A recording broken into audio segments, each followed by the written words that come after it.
Ladies and gentlemen, we are ready to begin with our session now. I'm sure you've all done your bit of networking over coffee. I'd like to request all of you to please settle down so that we can invite our speakers on the dais to join us. Request all of you to please settle down. Ladies and gentlemen, requesting you to please settle down.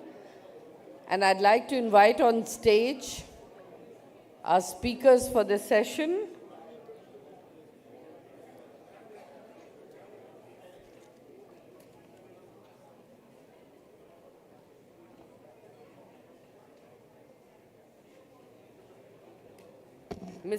May I invite Mr. Nitendra Rajput, Senior Vice President and Head AI Garage MasterCard, Dr. Rohini Somanathan, Head of Economics Department, Delhi School of Economics, Mr. Michael Every, Global Strategist, Rabobank, Singapore, Dr. Ruchir Agarwal, Director, Raj Center, Columbia University and President, Global Talent Fund, USA, Mr. Rajiv Peshawria, CEO, Stewardship, Asia Center, Singapore, and President, Leadership Energy Consulting, USA.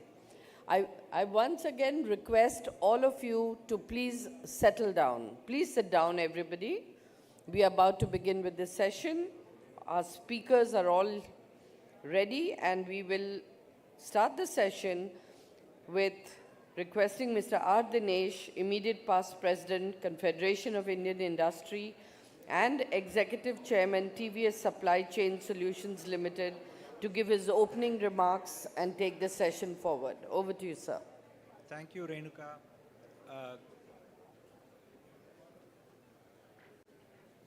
Good morning, everyone. It is my pleasure to welcome you to the session on the 4 trends that will shape the global economy for the next decade.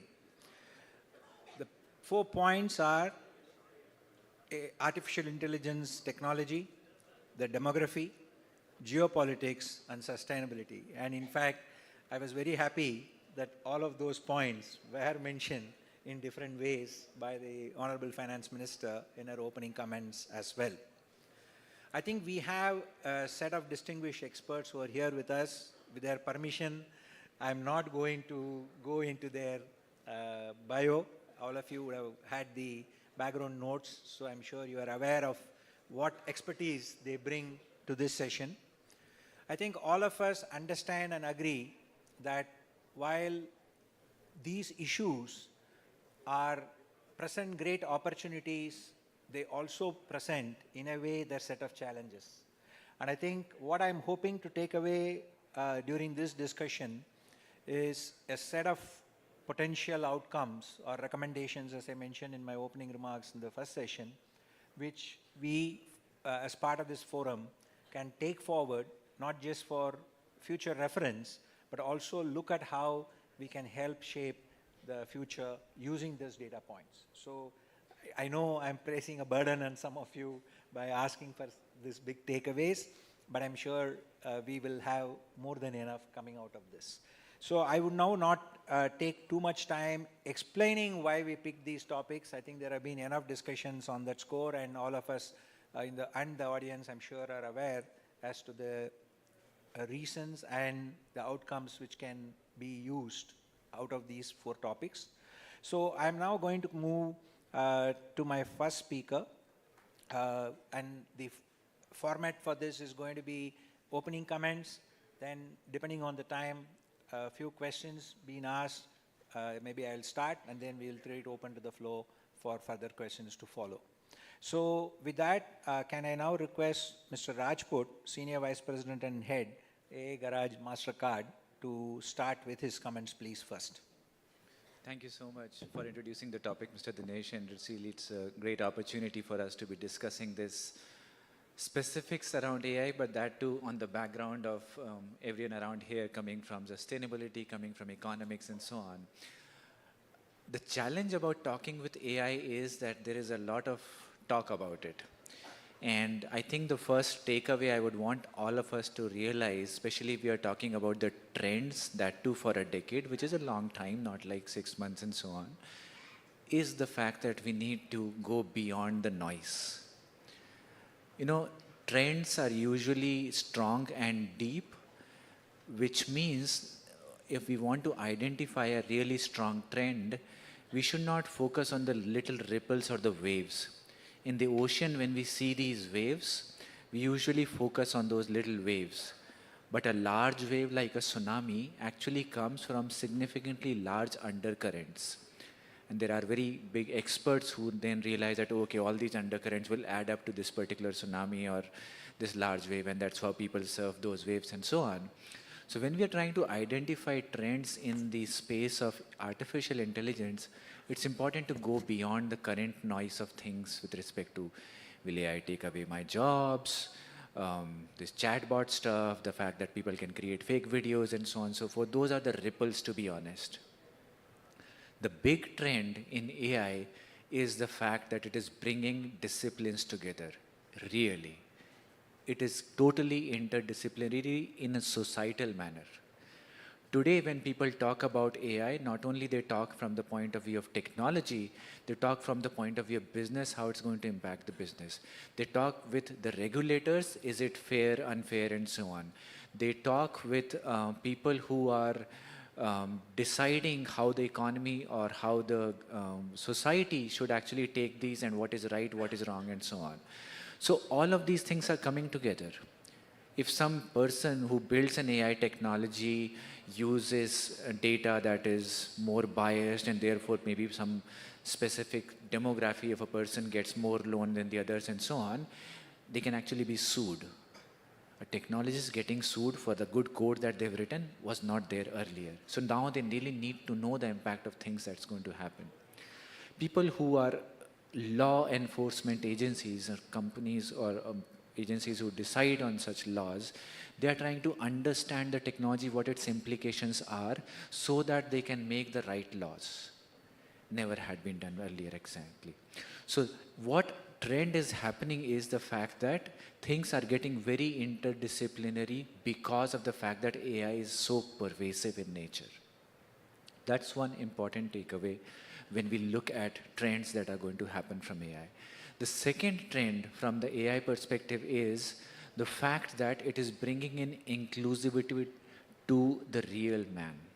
To every common person, the technology behind anything that we do, whether it is payments, whether it is buying something and so on, is now getting so pervasive that any common man can just talk to things and so on and therefore retrieve stuff in their own local languages. That's why breaking the barrier of access, it is happening now, which means everyone will be on the same platform more or less, which we had been talking for decades, but now this digital divide is actually going to collapse significantly. So any regulation, any business that we do, we need to realize with the fact that now there is an equivalent population existing there, which is going to be able to access our services and so on. The third thing when it comes to AI is the fact related to speed. You know, way back when the first train, passenger train, moved from Manchester to some place in the UK, I think, it was in 1830. So the train started from one place to the other, Manchester to, I forgot, maybe it's London. The train used to run, and then after about 12 years, they realized that the clocks are not synchronized. How would I know that 11 a.m. at this place is the same as 11 a.m. that place?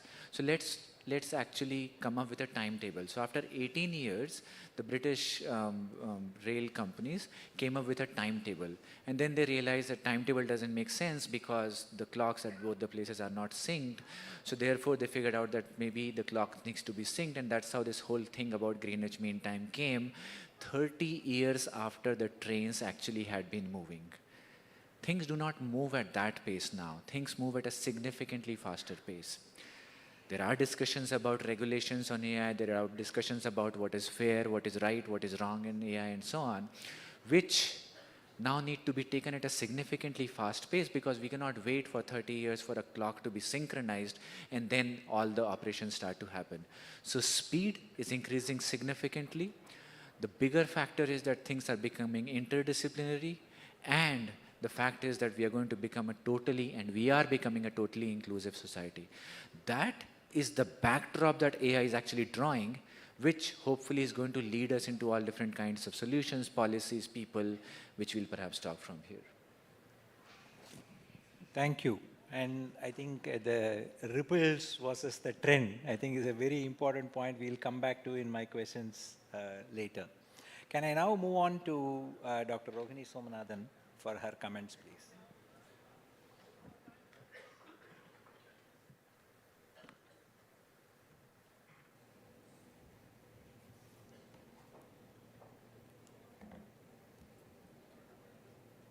Thank you, Dinesh, and thank you, CII, for giving me this opportunity.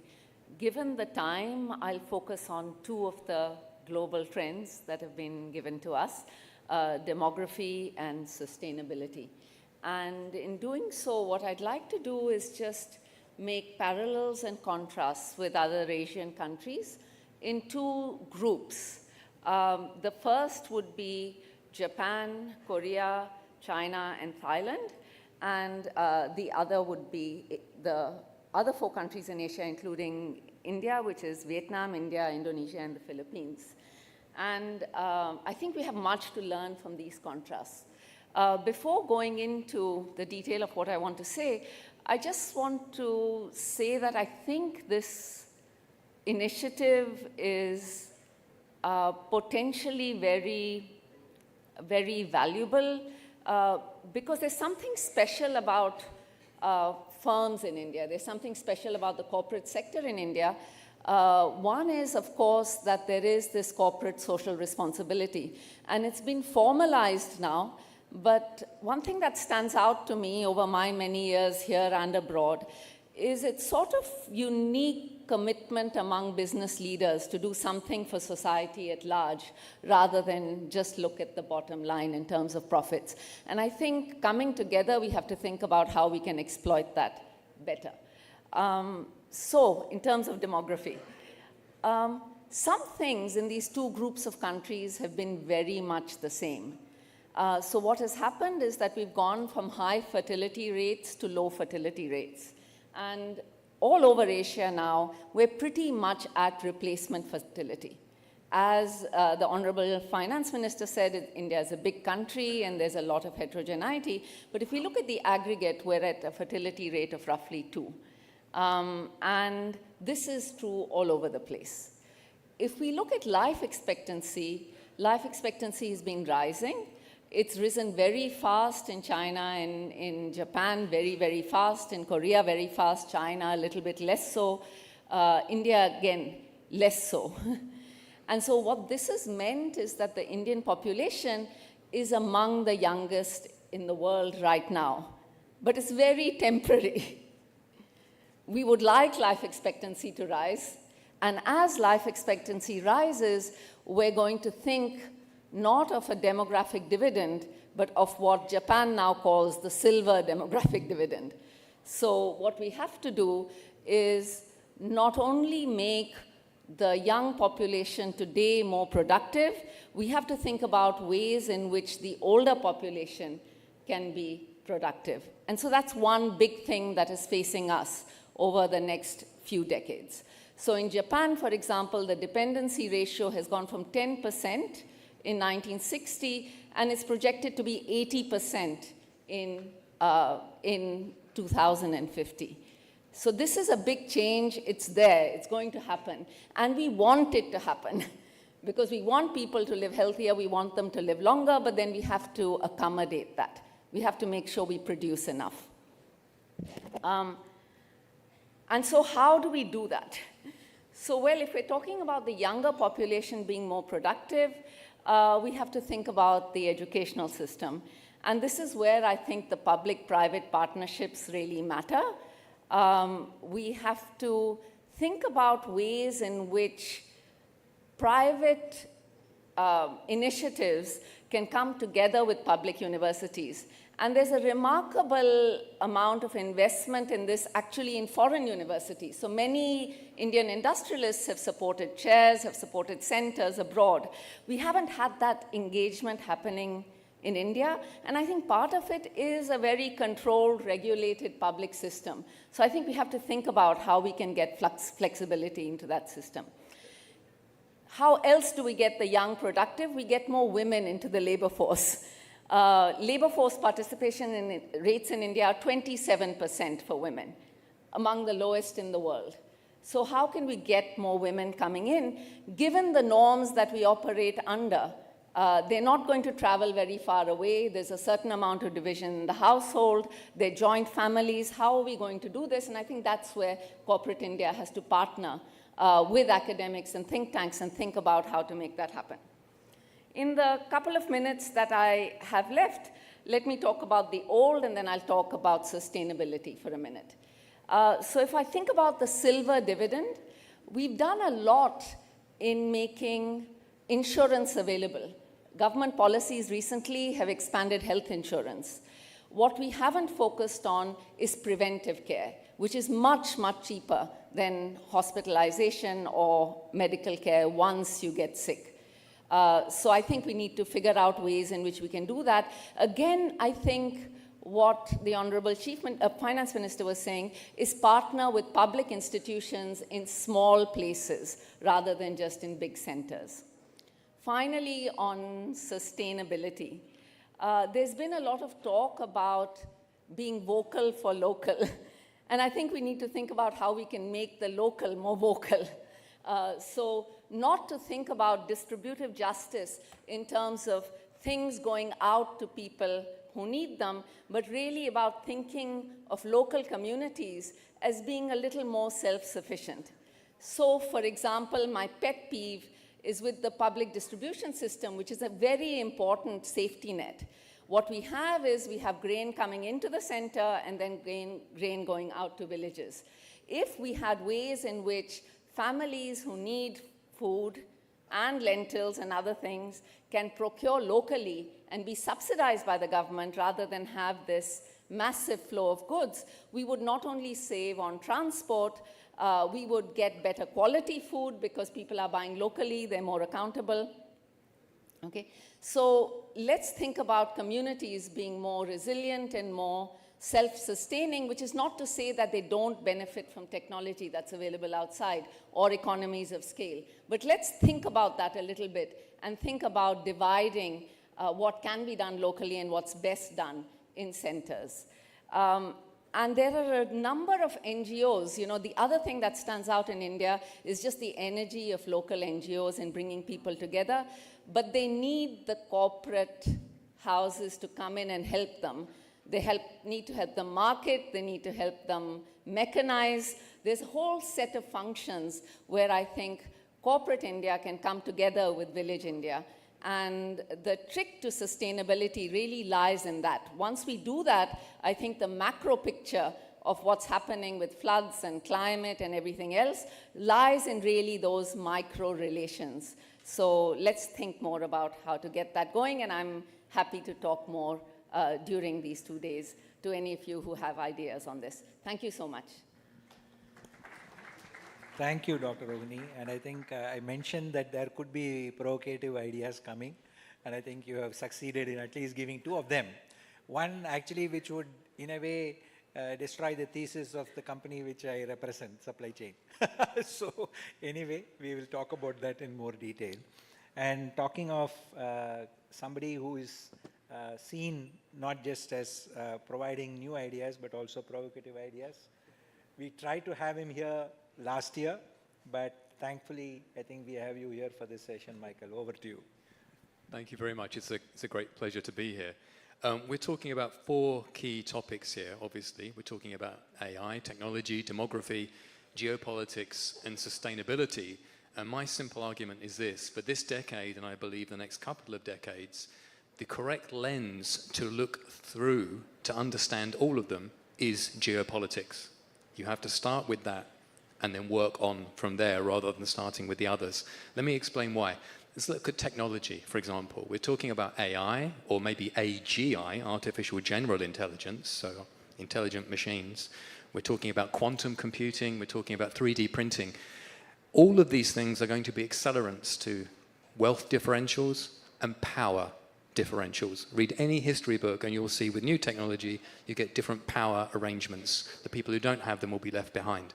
So we can't talk about them in isolation. Are they going to be used for goods or for weapons? Usually weapons, and then goods come afterwards. So let's just consider the realpolitik of this and the history of them. Are they going to boost productivity, or are they going to create mass unemployment? Open question. I don't have the answer, but we have to think about it. So that's technology. Demography. We've just heard some very important facts on that. If we look at the global picture, over the next decade, and again, the next few decades, many countries are going to see their labor populations, their labor force explode, mainly in the world's poorest countries and least well-governed. And we're going to see the world's richest countries see their working age populations collapse. Now, if you're an economist, or, and no offense whatsoever, I'm not talking about you, I'm talking about the ones I often come across. You'll say, well, we can rebalance supply and demand globally. No, you can't. These are not onions or tomatoes or apples. These are different countries, different cultures, different peoples. You can do it to a limited degree, and then voters in the importing countries say no, as they are doing over and over again, and the exporting countries say, why are we losing our best and our brightest? They need to be here to help develop us. So how do we resolve that? I'm not sure, but you need to start thinking about geopolitics to understand it. Then we move on to sustainability. Now, there are lots of different ways to think and talk about sustainability, but one of the crucial ones, of course, is the matter of energy. Well, energy is literally power, literally power. So how can it not be about geopolitics, again, if you're talking about who has the power to have cheap energy and who doesn't, who supplies it and who has to beg for it? If we haven't had that explained to us in the past couple of years post-Ukraine, I don't know what will. So as we're looking forward, just consider that we're in a world now where within weeks, the US is likely to shift back aggressively to fossil fuels. They're probably going to dump President Biden's green agenda and drill, baby, drill. What's Europe going to do about that, which is absolutely committed to this green transition and as a result is deindustrializing as well as demilitarizing? So is that really a sustainable solution for Europe? I'm not sure, but they have to try and cross that bridge somehow. And they're saying they want to collaborate and cooperate on the green transition, and then they put up tariffs on Chinese EVs and Chinese solar panels. So what's the message here? I'm not quite sure anyone fully understands. And China, they, of course, have a very powerful green technology production factor.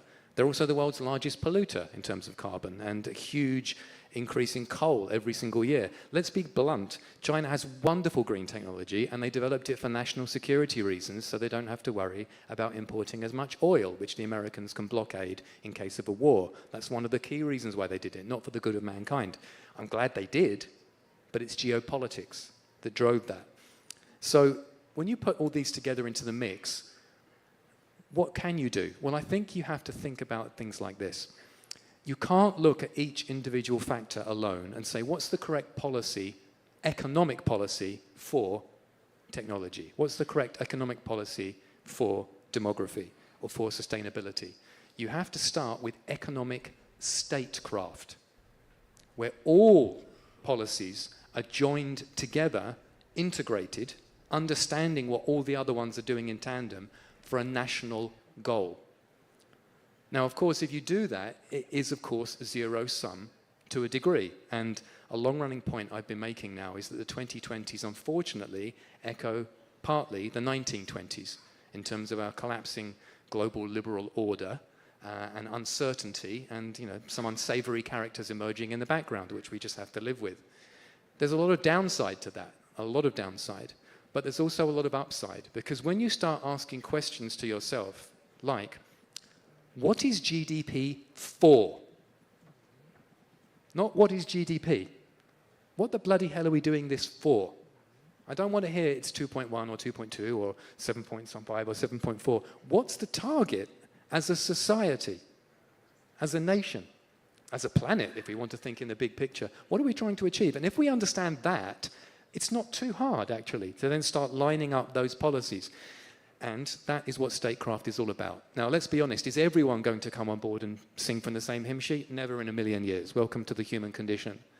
But can you get a constellation or a conflation of countries or blocks that could work together cooperatively within that particular environment? I think you could, and that's a certain element of sustainability that can address technology and can address demography as well, potentially.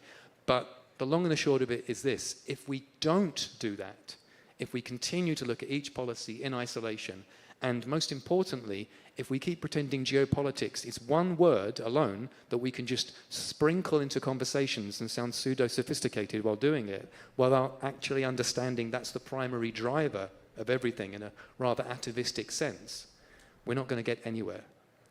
So, you want to be provocative? I think you've got it there, but I'll finish a bit early. Thank you. Thank you, Michael.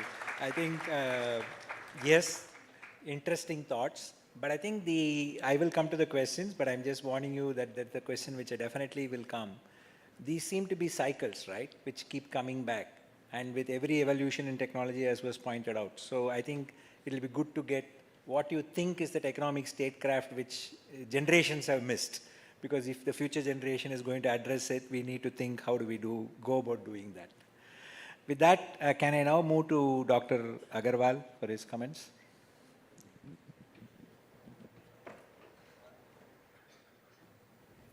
Good morning, everybody. So I hope everyone's awake. So I also have been advised to be provocative, and I'm going to try to do that in my time. Let me start. So the question is, how will these four factors reshape the global economy, not just in this decade, but decades to come? So let's start with demographics. I very much believe that probably in 5 years or so, that will be the key topic, the key single theme by which the world will be understanding global challenges. And so just to give you a sense of what I'm talking about, today about 2/3 of the people in the world live in countries where the population is below replacement rate. So if, as Rohini talked about it, so if a state like Maharashtra, where the fertility rate, that's the number of children an average woman is having, is about 1.6, means in 2 generations, the classes will be 25% smaller. Places like Sikkim, where that number is 1, you're going to see 75% of the population cohorts disappear in 2 generations. So all the problems we talk about, many of the problems we talk about today, say climate change, youth unemployment, will be yesterday's problem, in my view, are already getting to be yesterday's problem. And so, and this is a huge implication for businesses. So until 5 years ago or so, about 15 million people in India were added to the working age population. Today is 10. By 2040, it'll be 0. So we are people think India has a demographic dividend, and if you come to my lecture at 4:30 p.m. in the other hall, which is titled Humanity Without Humans, I'll talk more about that. So that's kind of point 1. Now, point 2 on sustainability. I've already argued now that we are probably placing, as a species, way too much emphasis on climate change. I personally am not so worried about the 1.5, 2 degree warming. In fact, this year may very well be the year where the peak of the flow of carbon emissions peak. Okay, so the per capita emissions is falling, and the population growth is slowing. So this may be the worst year in terms of how much sins we commit with respect to the climate. Of course, climate is a stock problem, not a flow problem. But I think where we should be focusing on sustainability is actually thinking about catastrophic risks. What I'm more worried about is, because of the way these climate feedbacks work, today the climatologists cannot preclude the possibility of a 5 degree Celsius warming by the end of the century. Now, those risks are really huge for humanity. So we ought to be working more on geoengineering solutions, like shooting up billions tiny particles into space to instantly cool the Earth. And there are a lot of opportunities for businesses and governments to partner and actually do it in a safe way. So I think that's where I would, and lastly, I would say, when we take sustainability, unfortunately, people are not very imaginative so far, and they talk about sustainability equals climate.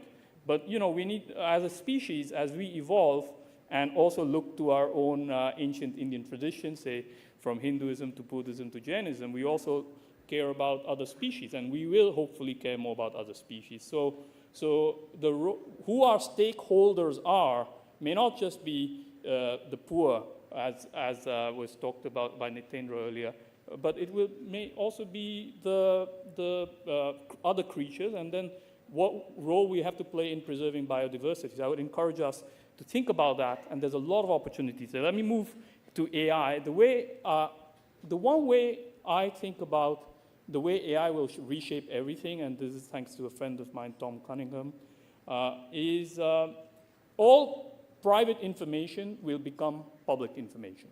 And so in many ways, what these models are doing, and the generative AI models, is just training on stuff in the public domain and making it accessible to all of us. Now, as I see it, the real question is there are two different views of AI. And so one is, the way it'll go is, are we combining existing human ideas to create new ideas? Or will we be able to develop the artificial intelligence technologies in a way that we will create new ideas beyond existing human ideas? So the way I think about that is, take the Latin alphabet, say, or what we use in English, say A to Z, or A to Z, as we say in India. One way of thinking about AI is we're just combining these letters in new ways to create new words. That's kind of view A. And in that case, the world will change, but not that much. But view B is, maybe there will be new letters itself introduced to give us many more things to combine.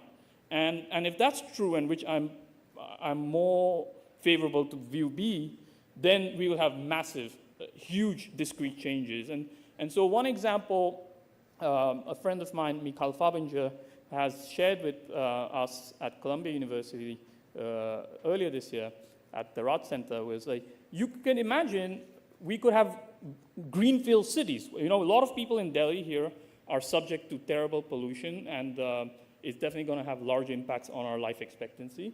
But I was thinking, you know, why don't we create a new city? You know, you need access to clean water.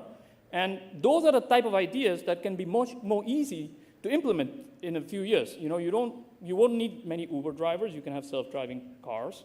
A lot of technologies today will enable us to do things that we could not imagine before, and that the limit will be our creativity and imagination. Then moving to the last one is geopolitics.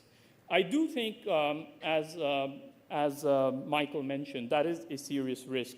And the way I think about that is that, you know, okay, so as Minister said earlier, that we should not think about trade just from an economics perspective, but from a strategic perspective. Now, that still can be thought about it as a diversification, which is that you're just diversifying your supply chain. And so there is reason to bring strategy beyond going to the lowest cost supplier. However, many countries today have gone beyond that and have used national security as a reason to do protectionist and often very harmful policies. And so I think we have to be very careful to not call something A, but actually do B, okay? And so, and here, I think there's a huge opportunity now for India. I just met somebody this morning who is coming from the US to look for new suppliers because they're trying to reshape the supply chain from China. And he said, look, with 25% tariff on China, many businesses become more attractive to us in India than China. Now, if you have a 10 percentage point additional tariff, I think things can change dramatically, and there's a huge scope.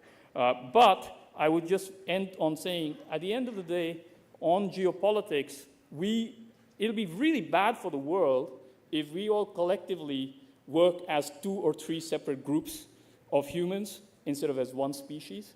And so a big risk for us is not just separately design, you know, parallel technologies, but we all work together.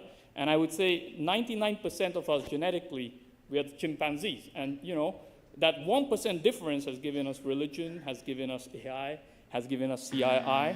And the question is for us, how can we use that? Have we evolved enough as humans to still come together to overcome the challenges, the small challenges, I would say, of geopolitics, and still do what's needed to address the biggest challenges that will face our species. So thank you very much. Thank you for covering comprehensively all the 4 points. We will come back to you, I'm sure, with questions from the audience as well. So last but the most important, if I can say so, Rajeev Peshwaria covering, please.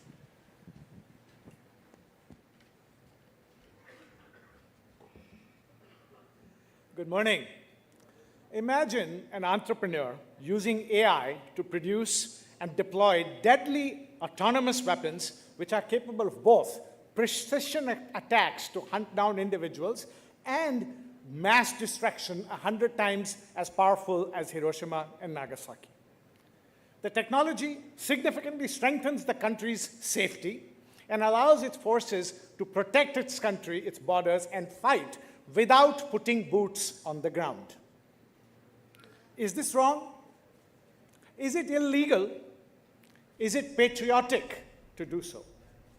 Think about that for a second. Now imagine another entrepreneur using AI and gamification to entice young people to trade more stocks and securities, making the app absolutely addictive. Many young people get hooked on the app and trade again and again, and the company makes huge profits. Is it wrong? Is it illegal? Think about it. Let me tell you what those were. The first example was Anduril Industries, a gentleman, a 32-year-old gentleman called Lucky Palmer, who's becoming the most important thing in war and defense in the United States, giving run for the money to companies like Raytheon, etc. He chooses to use his AI genius for weapons of mass destruction rather than protecting humanity. And the second one is Robinhood. Robinhood has caused, because of that addiction, huge amounts of financial distress to young people, including a recent suicide where he called the helpline saying, "I need help," and no human being answered. That's AI for you. My friends, what I'm trying to say is if we want AI to make life better for us rather than worse, we need EI before AI. What is EI? Ethical integrity. Not just integrity, ethical integrity. Integrity to most people is, I didn't do anything wrong. It's not illegal. But not doing wrong does not mean doing right.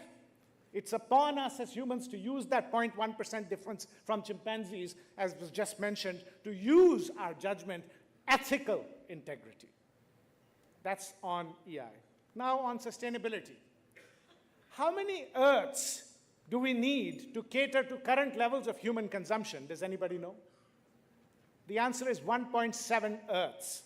Last I checked the dictionary, the encyclopedia or wherever, the solar system, there's only one Earth. By 2030, we will need 2 full Earths to feed us. Okay? Until recently, here's a very alarming piece of data for you. Until recently, the rate of species extinction was about 5 species per year. Until a few years ago, about 5 species would disappear from the Earth every year. Do you know how many times more than the normal rate it is today? Are you ready to fall off your chairs? It's 10,000 times the normal rate. Species extinction. One of the things that might go extinct is bees, and I no need to tell this august audience what would happen if bees would go extinct.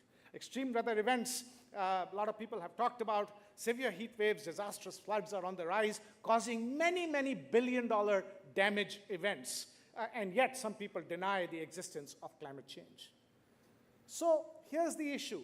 Even though there are about $40 trillion in so-called ESG funds, increasing regulation all around the world, and a plethora of green incentives, why are we going in the opposite direction? What is the answer? 69, get this, ladies and gentlemen, 69 of the top 100 global economies in the world are not countries, they are companies. Yes, you heard that right. If we are to save the world, we need businesses to step up. But asking businesses to compromise or to sacrifice some profits for purpose is a futile exercise. We need profitable solutions to today's existential challenges. And the World Economic Forum, I serve on one of their councils, says that There are $10.1 trillion a year. A year means annual new business opportunities provided by climate change alone, and that can produce 395 million new jobs by 2030. We need to change the narrative of sustainability from a cost, compliance, or risk problem to an opportunity, because money is to be made. As Tom Friedman says, the only thing bigger than Mother Nature is Father Greed.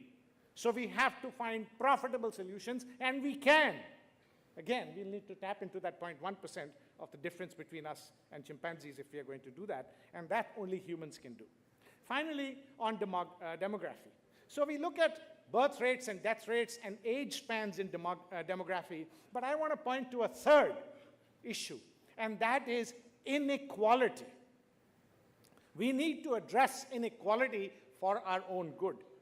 1% of the richest people in the world are twice as rich as the remaining 99% of us. Think about that. And here's my favorite one. A handful of rich men in this world have more wealth than all the women of Africa put together, and that is 600 million women. And you know how many men have more wealth than all the women of Africa? Only 22 men. So talk about inequality. While the recent murder of the United Healthcare CEO must be condemned and punished in the strongest possible way, because violence is not the answer, sadly, that event, that horrific event, is a stark reminder to us about the dangers of inequality. Fortunately, our research at the Stewardship Asia Center says that companies and businesses that operate on the principle of interdependence. Interdependence means my success is interdependent with yours and vice versa, and the more I give, the more I receive.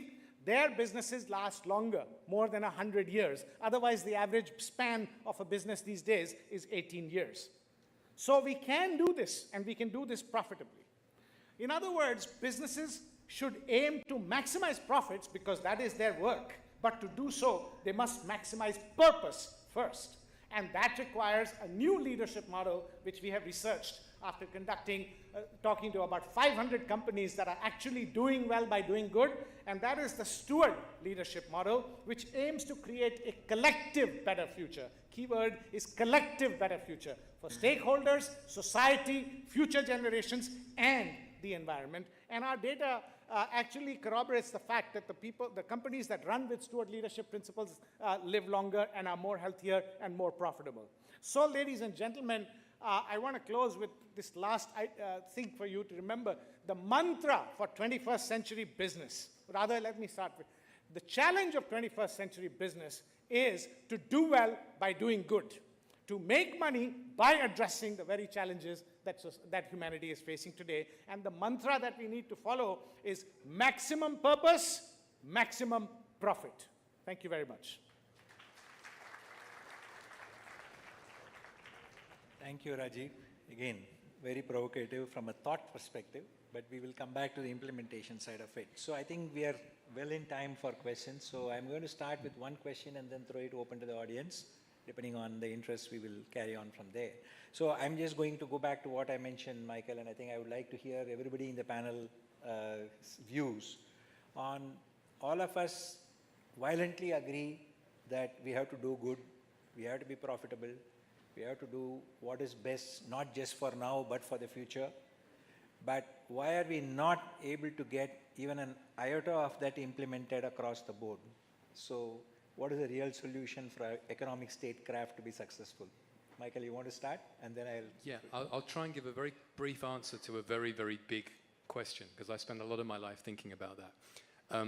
The short answer, and I'll give a slightly longer one in a second, is that if you are going to, my personal view, and others may disagree, is that when you expect businesses and private individuals, etc., to do anything other than look for what's cheapest, in multiple dimensions, you will fail. It won't work.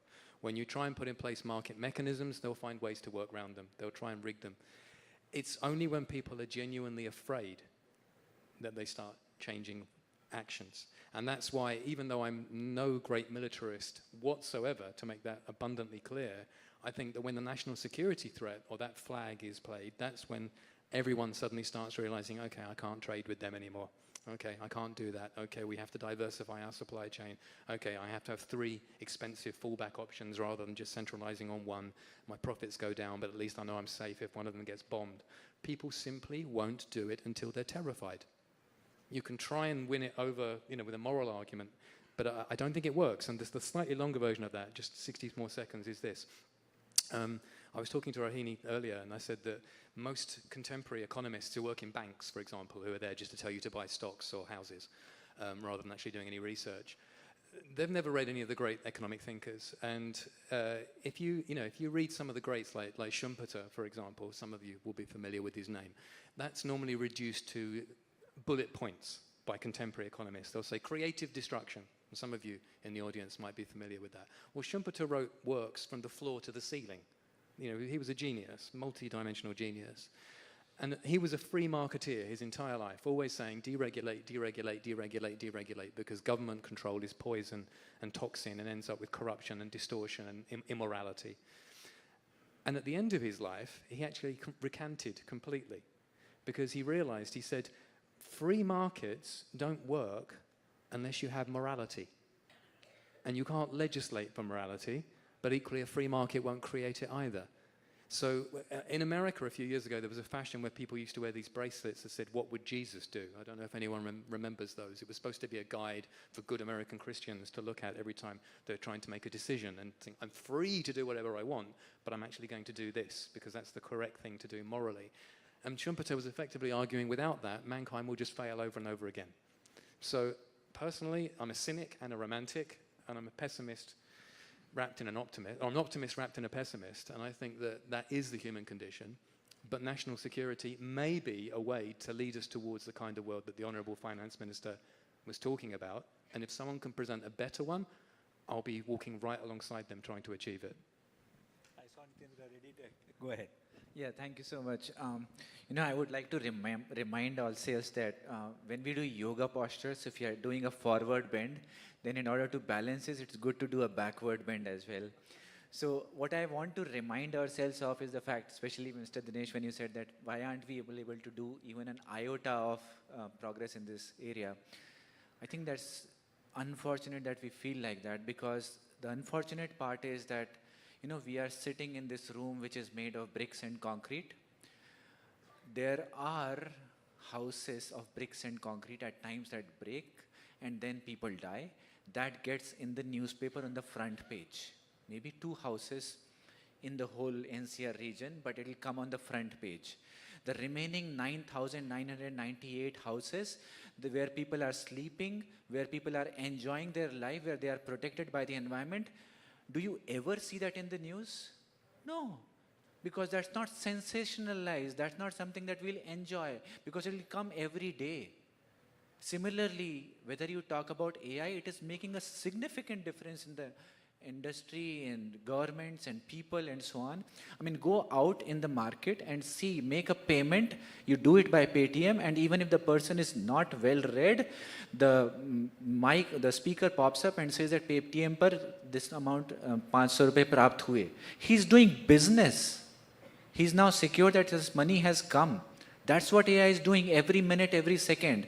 Not the kind of news which we like to see in the newspapers. Go out and see the number of electric vehicles that are out there. I don't know if I'm carrying one, but yes, this is not a paper napkin. This is a reusable napkin that is now coming out it's all there. So we have started to use these things. Sustainability is happening. It doesn't make news if we use them. It makes news if we misuse them.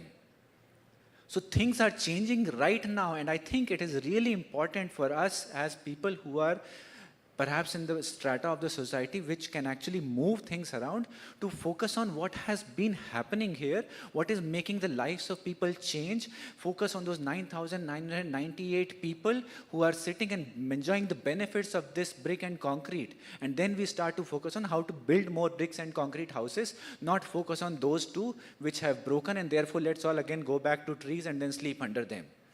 Things have changed significantly in every aspect, and we need to only see how to move this forward. And this is, I think, the other thing is also that we always underestimate the human potential. humans can get things, they can see, they can sense. It takes a while to make sure and make those ripples straight and so on. There will be some misuses and so on, but the society will regulate and eventually things move forward. That's what we should focus on, I believe. Anyone else wants to add? Sure, I'd love to.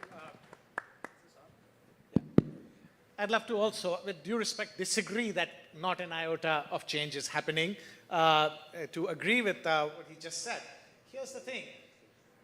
We want people to behave differently. That is the only way we will change the world, correct? And let me tell you that 80% of the people will not do anything.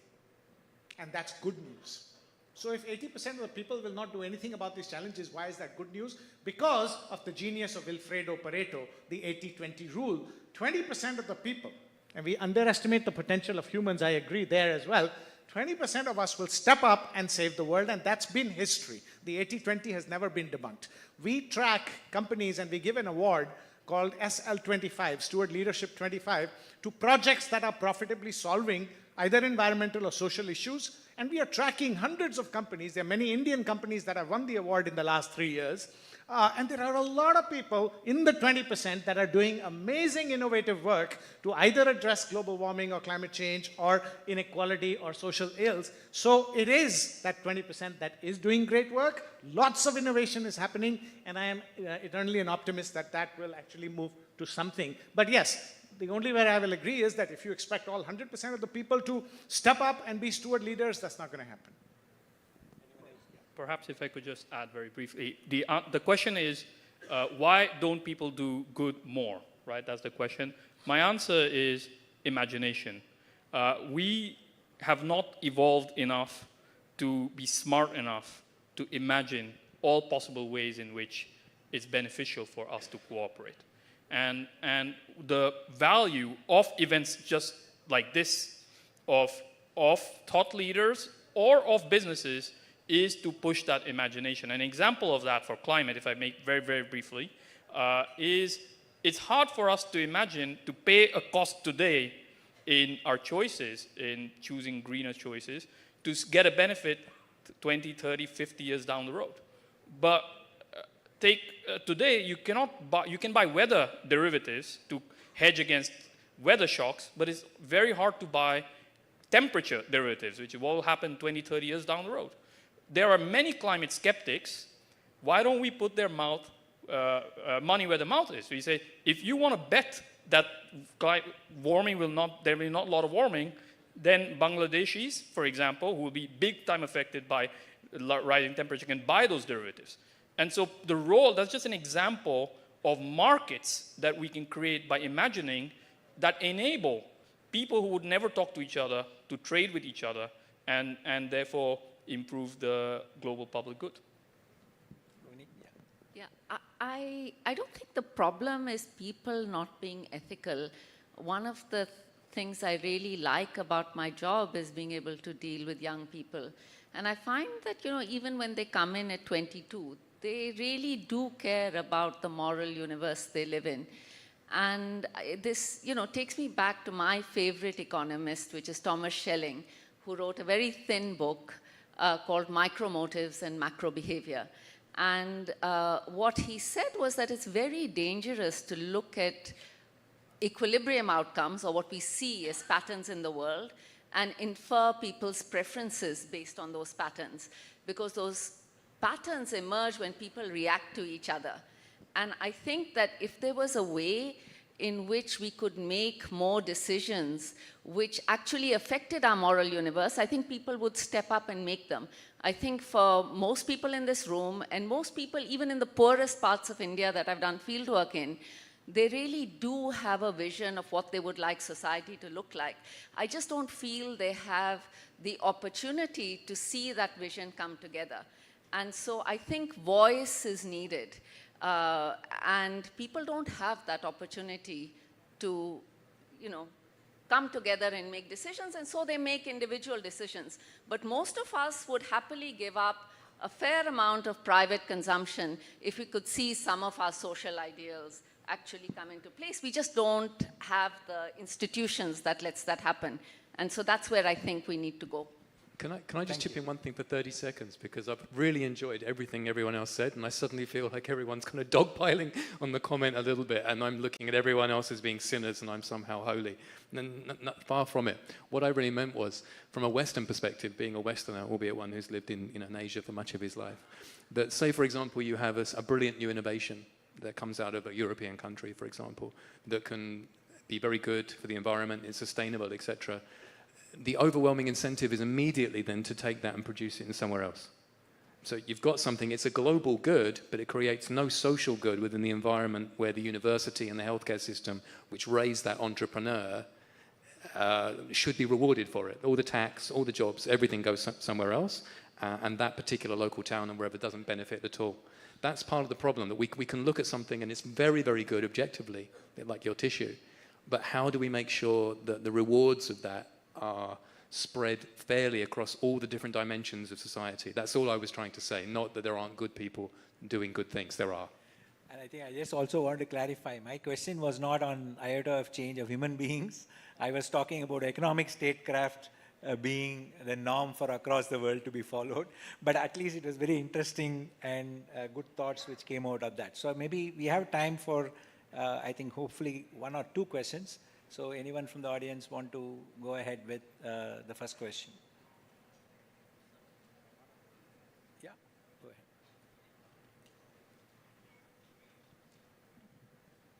ahead. Just introduce yourself and make the question very brief. And also, if you want any one of the specific panelists to answer, ask the name. Yeah. My question would be, my name is Parthapratim Das.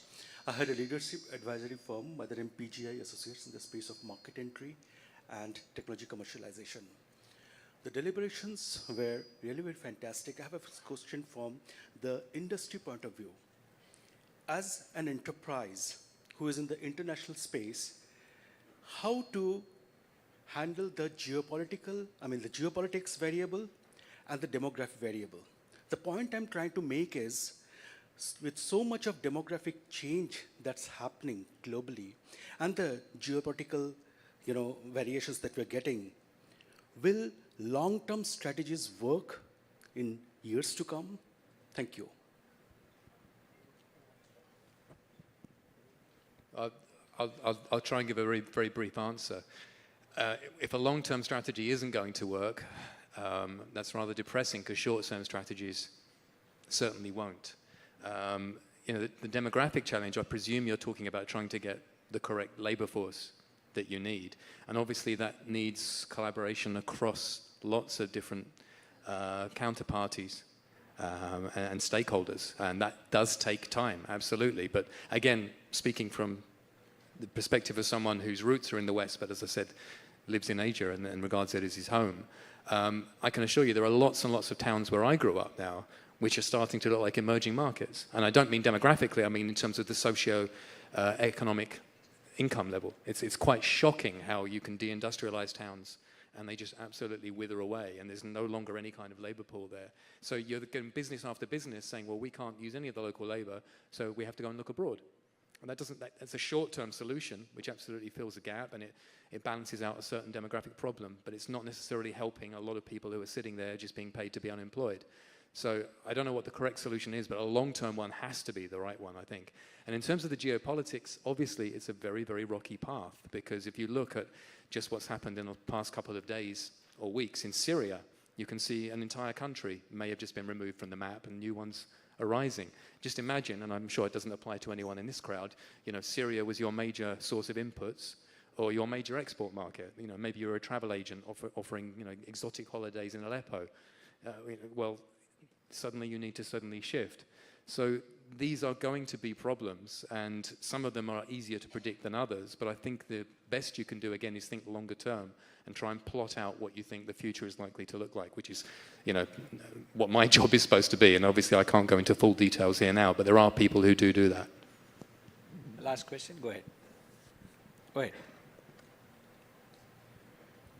Hi, good afternoon. I'm Rahul. I'm the Managing Director at Rice & House. We are a policy think tank and specialize in foreign policy planning.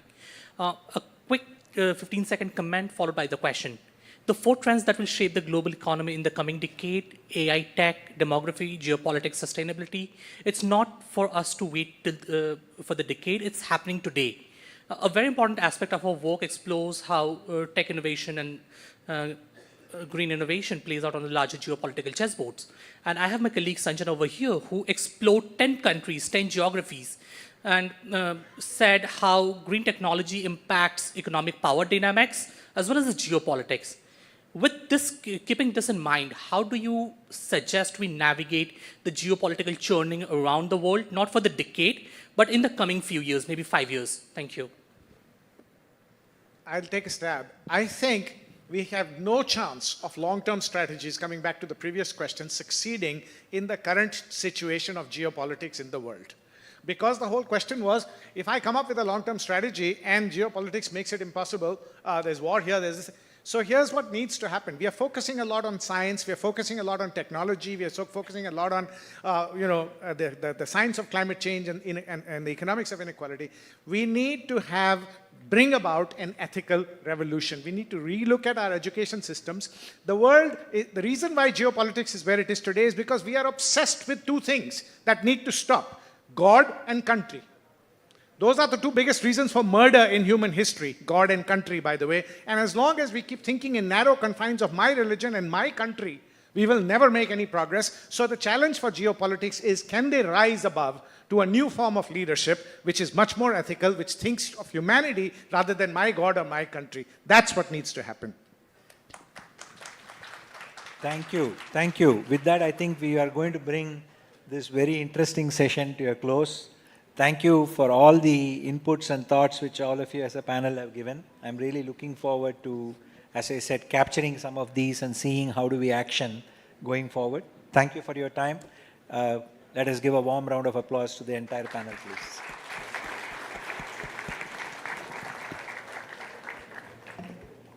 Before we close, I'd request the chair, Mr. R. Dinesh, to kindly hand over a token of appreciation to each of our panelists.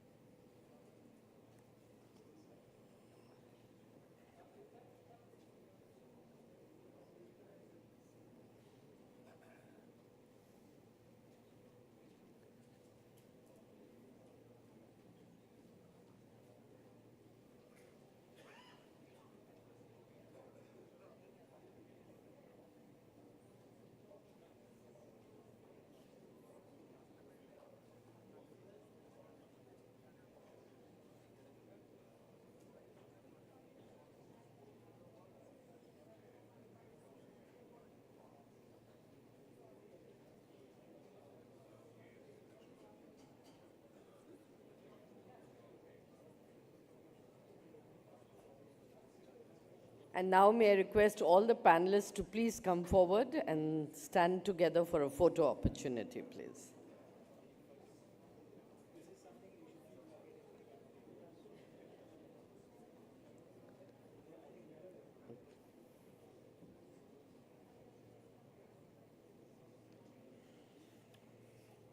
Ladies and gentlemen, a final round of applause for this panel.